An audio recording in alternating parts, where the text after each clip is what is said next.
знали, что сказать.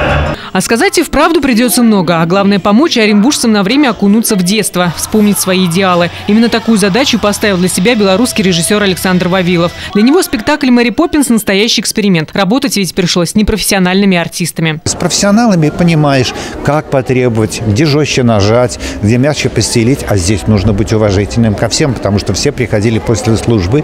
На сцене знакомые с детства роли исполняют известные в Оренбурге политики, бизнесмены, общественные деятели. И хоть это и музыкальная сказка, волшебная, вопросы экономики оказались актуальными и здесь. А потом у них там энергетический кризис. А у нас где кризис? Какой кризис? Вице-губернатору Дмитрию Кулагину выпало играть морского волка адмирала Бума. Его герой немножечко оторван от романтического детства и даже побаивается внешнего мира. Роль такая философская, как обычно мне достается всегда немножко такая грубовато-солдатская, но все равно с мягким таким вот огоньком в душе. Кстати, у ведущего политика уже есть актерские навыки. Он играл в первом благотворительном спектакле «Обыкновенное чудо». Вместе с ним в постановке приняли участие Виктор Доценко, Алексей Широбоков, Михаил Серегин, Наталья Струнцова, Вера Баширова.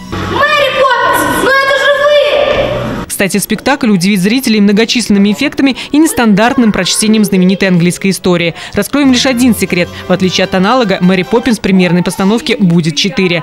Много танцевальных и вокальных номеров. До премьеры остались лишь сутки и немного работы до совершенства. Но мы друг друга поддерживаем и пытаемся успокоиться. Средства на вырученные от продажи билетов организаторы планируют потратить на нужды воспитанников домов-интернатов. В рамках юбилейного года Победы дети отправятся в культурно-просветительское путешествие по местам боевой славы. Премьера благотворительного спектакля «Мэри Поппинс» состоится уже завтра здесь, в Театре музыкальной комедии. Кстати, билеты еще продаются, а это значит, что у каждого из нас есть еще возможность помочь реализовать мечту детям. Екатерина Волкова, Вадим Нечаев. Наше время.